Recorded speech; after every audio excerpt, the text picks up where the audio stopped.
sunnah Nabi Muhammad, tapi sunnah yang bersifat wajib. Kalau kita mau sholat, maka nggak boleh sembarang tata cara sholatnya. Kita wajib mengikuti tata cara sholat yang diajarkan oleh Rasulullah Sallallahu Alaihi Wasallam. Meskipun sholat yang kita lakukan adalah sholat sunnah, yang kita lakukan sholat sunnah seperti sholat duha. Sholat duha itu wajib atau apa sunnah? Sholat duha wajib apa sunnah? Sunnah. Tetapi mengikuti Nabi Muhammad di dalam tata cara sholat duha itu wajib. Jadi nggak boleh sembarang mentang-mentang sholat sunnah duha ini kan sunnah juga, jadi caranya sembarang, nggak boleh. Meskipun sholatnya hukumnya sunnah, tetapi mengikuti Rasulullah di dalam sholat tata caranya, tata tertibnya itu bersifat wajib. Jadi ini yang pertama. Ada juga perintah yang bersifat sunnah. Kita diperintahkan oleh Nabi untuk sholat duha. Kita diperintahkan Nabi untuk bersilaturahmi. Kita diperintahkan oleh Nabi untuk berbuat baik dengan siapapun. Kita diperintahkan oleh Nabi untuk berkata baik kepada siapapun. Itu segala sunnah Rasulullah Sallallahu Alaihi Wasallam. Kemudian hadirin hadirat, ada juga sunnah Nabi yang bukan berbentuk perintah, akan tetapi sunnah Nabi berbentuk larangan. Nabi melarang kita. Larangan Nabi terkadang bersifat haram. Kalau kita lakukan dosa, kalau kita tinggalkan maka kita dapat pahala. Ada yang bersifat makruh, dilarang oleh Rasulullah, tetapi makruh kalau kita lakukan tidak dihukumi berdosa, akan tetapi kalau kita tinggalkan maka kita dapat pahala. Maka larangan Rasulullah yang haramkah itu, yang makruhkah itu, kita jauhkan diri kita dari hal yang diharamkan dan yang dimakruhkan. Itu artinya kita menghidupkan sunnah Nabi Muhammad. Kalau kita meninggalkan yang haram, meninggalkan yang makruh, itu artinya kita cinta kepada baginda Nabi Muhammad Sallallahu Alaihi Wasallam. Nah, tinggal ada satu hal. Dia tidak diperintahkan juga tidak dilarang. Namanya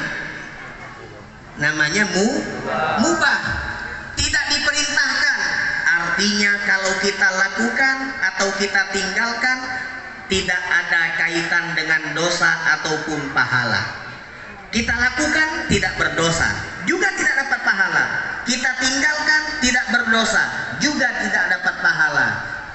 Yang mubah inilah yang mendominasi kehidupan kita sehari-hari. Kita melakukan yang wajib, sholat wajib paling berapa menit? Kita melakukan sholat sunnah paling berapa menit? Kita melakukan ibadah-ibadah wajib, ibadah-ibadah sunnah, paling berapa waktu yang kita gunakan untuk melakukan itu? Akan tetapi kalau untuk perkara-perkara yang sifatnya mubah, hampir waktu yang kita gunakan satu hari satu malam seluruhnya itu didominasi oleh perkara mubah. Contohnya tidur. Contohnya tidur. Kita tidur itu kalau normalnya kita disuruh dokter tidur satu hari satu malam 8 jam. 8 jam itu kalau kita hitung dibandingkan dengan 24 jam, artinya 8 jam itu sepertiga dari 24. 8 ditambah 8 ditambah 8 totalnya 24. Ya, makanya 8 jam itu sepertiga dari 24. Kalau kita tidur satu hari satu malam 8 jam, itu artinya sepertiga waktu kita pakai untuk tidur. Kemudian kalau kita hitung lebih jauh lagi, kalau umur kita 60 tahun, sepertiga 60 itu 20. Sepertiga 60 dibagi 3 sama dengan 20. Artinya kalau umur kita 60 tahun, maka 20 tahun kita pakai untuk Masya Allah. Jadi kita tidurnya banyak kali. Masya Allah. Ya banyak kali kita tidur. Kalau sholat wajib kita taruh 1 hari 1 malam, sholat subuh, sholat zuhur kita pakai berjamaah 1 jam. Cuma 1 jam artinya seberapa persen dari 24 jam berbeda dengan tidur. Jadi ibadah kita kalah dengan perkara yang sifatnya mubah. Kira-kira Bapak Ibu hadirin hadirat, ada orang umur 60 tahun tidurnya 20 tahun, itu banyak atau sedikit? Bapak Ibu jawab dong. Kalau ada orang umurnya 60 tahun, dari 60 dia tidur 20 tahun, itu banyak atau sedikit? Banyak. Banyak. Ini baru urusan tidur, belum urusan makan, belum urusan minum, belum urusan bekerja, belum urusan ngopi, nongkrong, ngobrol dan seterusnya. Ternyata kita ambil untuk makan, minum, aktivitas harian kita ambil semuanya juga 8 jam. Artinya 20 tahun yang lain kita pakai untuk aktivitas dunia. Jadi kalau di total 20 untuk tidur, 20 untuk aktivitas, artinya 40 tahun. Sisa 20 tahun yang lain tersisa. Nah 20 tahun ini dari umur 1 tahun sampai umur 15 tahun masa kanak-kanak belum dewasa. Jadi tersisa 5 tahun inilah hadirin hadirat. 5 tahun. Kalau umur kita 60 tahun, dalam 5 tahun inilah periode Bapak Bupati. Betul kan? 5 tahun Bapak Bupati, sudah 4 tahun insya Allah periode kedua Bapak menang lagi. Mau masih nyalon Pak? Masih Pak? Kalau saya nggak mau jadi Bupati Palembang. Kenapa saya tidak mau? Karena di Palembang nggak ada bupati, yang ada wali kota. Jadi 5 tahun. 5 tahun inilah 20 tahun untuk tidur, 20 tahun untuk aktivitas dunia, sisa 20 tahun. 15 tahun itu umur kita masa anak-anak, dari 1 sampai 15, tinggal 5 tahun. 5 tahun inilah, sadar atau kita tidak sadar, itulah untuk kita sholat, itulah untuk kita puasa Ramadan, itulah untuk kita zakat, haji, umroh dan seterusnya. Cuma 5 tahun. Nah sekarang kita tanya, kira-kira bapak-bapak, ibu-ibu, hadirin hadirat, ada orang dikasih modal umur usia oleh Allah 60 tahun, ternyata dari 60 tahun yang digunakan untuk melaksanakan perintah Allah, wa ma khalaqtul jinna wal insa illa liya'budun, tidaklah aku ciptakan jin dan manusia kata Allah kecuali untuk ibadah. Allah kasih modal 60 tahun, ternyata yang dipakai cuma 5 tahun. Kira-kira ada orang umurnya 60 tahun dikasih modal oleh Allah, dipakai untuk ibadah hanya 5 tahun. Kira-kira orang seperti ini pantas gak masuk surga? Kalau pantas nggak pantas, nggak sebanding.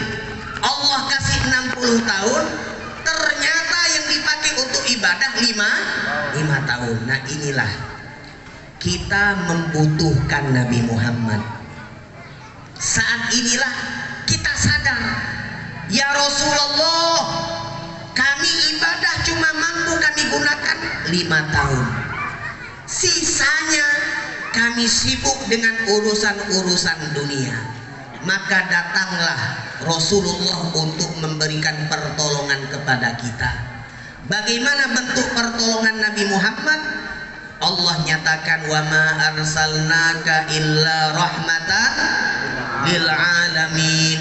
Nabi datang sebagai pembawa rahmat, Maka beliau Nabi Muhammad datang untuk memberikan pertolongan perhatian kepada kita yang ibadahnya cuma 5 tahun itu kalau ibadah, cuma 5 tahun itu kalau ibadah. Bagaimana bentuk rahmat Allah, bagaimana bentuk perhatian Nabi? Nabi datang untuk mengubah 20 tahun yang kita pakai untuk tidur. Nabi gunakan, Nabi ubah 20 tahun itu yang tidak ada pahala, diubah oleh Nabi 20 tahun bisa jadi pahala. Kita beraktivitas dunia, makan, minum, bekerja dan seterusnya dipakai 20 tahun, maka itu tidak ada unsur pahala. Tetapi datang Rasulullah, beliau merubah bagaimana makan kita ada pahala, bagaimana minum kita ada pahala, bagaimana kerja kita juga ada pahala, bagaimana ngobrol kita juga ada pahala, bagaimana ngopi nongkrong kita juga ada pahala. Itulah rahmat Rasulullah Sallallahu Alaihi Wasallam. Maka hadirin hadirat, perkara mubah yang tidak ada kaitan dengan pahala dan dosa, Nabi harapkan, Nabi ajarkan kepada kita yang mubah ini bisa berubah menjadi sesuatu yang mendatangkan pahala. Bagaimana caranya? Kita kalau makan ingat Nabi Muhammad. Kalau makan, kalau makan nasi atau makan apapun, ingat Nabi Muhammad. Ingat bagaimana cara Nabi Muhammad. Nabi Muhammad sebelum makan beliau cuci tangan.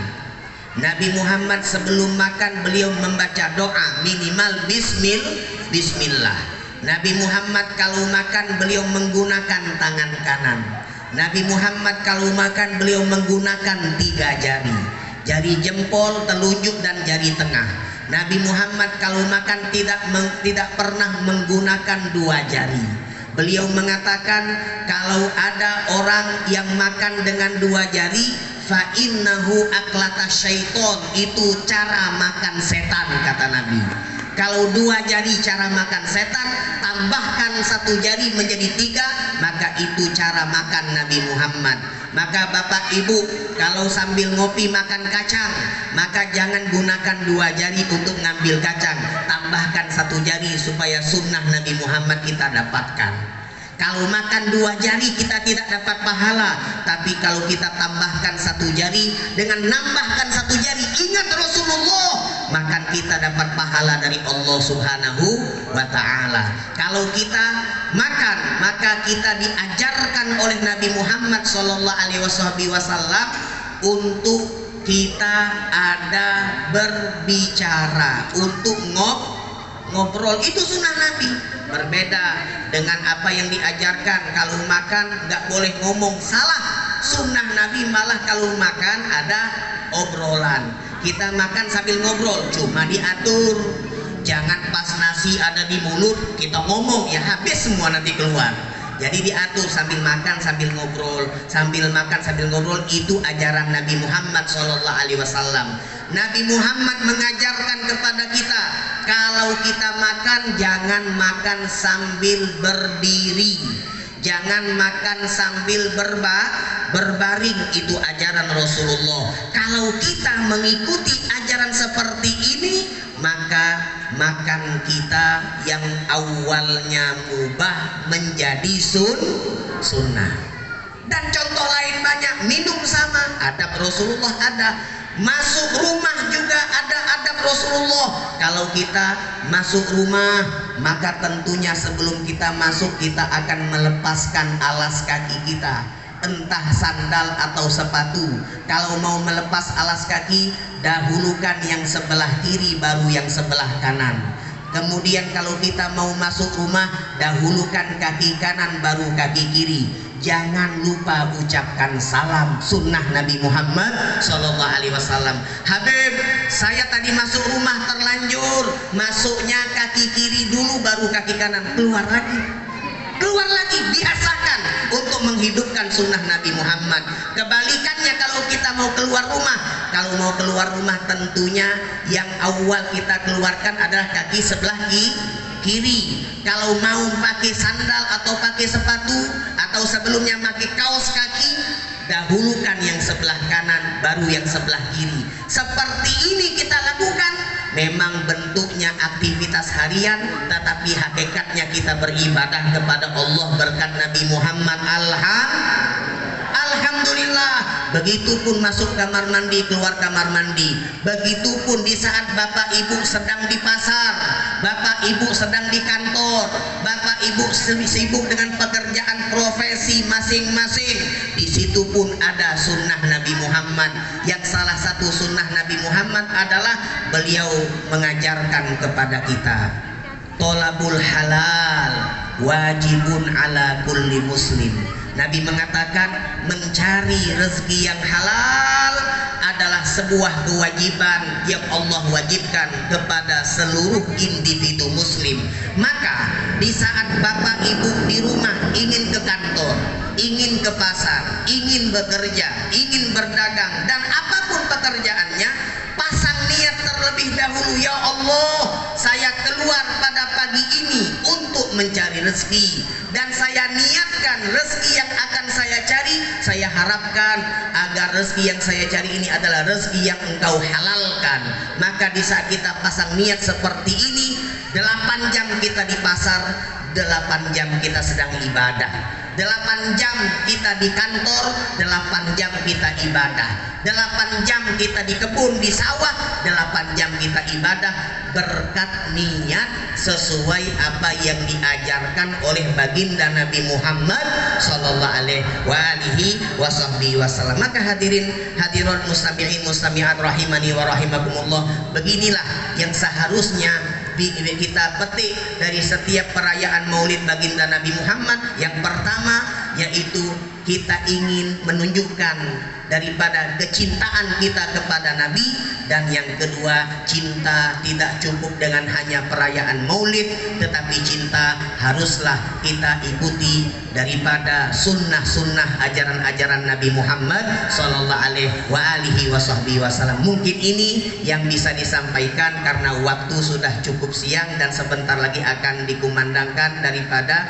azan zuhur. Maka belum zuhur ya di Aceh ya, di Palembang ya, lupa saya ya. Insya Allah sedikit ini bisa bermanfaat untuk antum semuanya. Dan kembali kita sebelum tutup dari majelis ini, kita sholawat kepada Rasulullah Sallallahu Alaihi Wasallam. Dan di saat kita sholawat, yakinlah bahwasanya banyak sekali malaikat rahmat yang turun, banyak sekali malaikat-malaikat yang akan mengaminkan doa-doa kita. Maka di saat kita bersolawat kepada Rasulullah, hadirkan di dalam hati seluruh hajat, seluruh keinginan. Insya Allah semua hajat keinginan akan dikabulkan oleh Allah Subhanahu wa Ta'ala. Amin amin ya rabbal alamin. Salatullah salamullah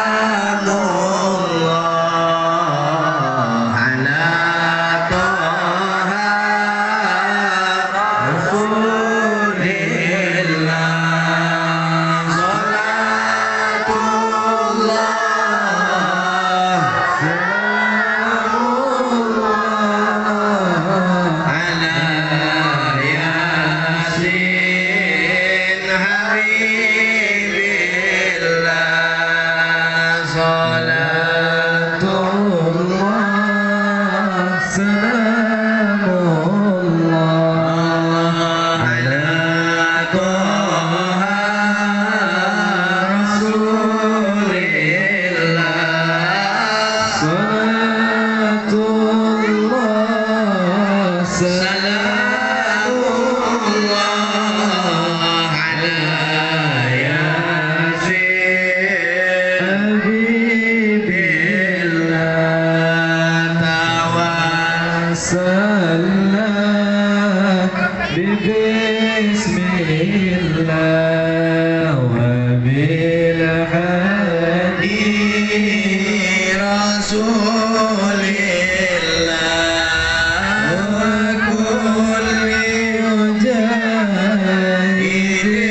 alamin. Allahumma salli wa sallim ala sayyidina Muhammadin wa ala ali sayyidina Muhammad.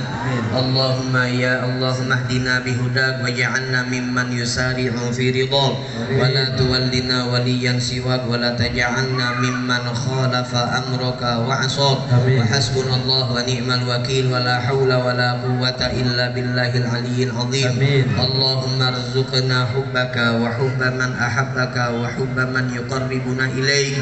Allahumma arzuqna hubbaka wa hubba man ahabbaka wa hubba man yuqarribuna ilaik. Allahumma arzuqna hubbaka wa hubba man ahabbaka wa hubba man yuqarribuna ilaik.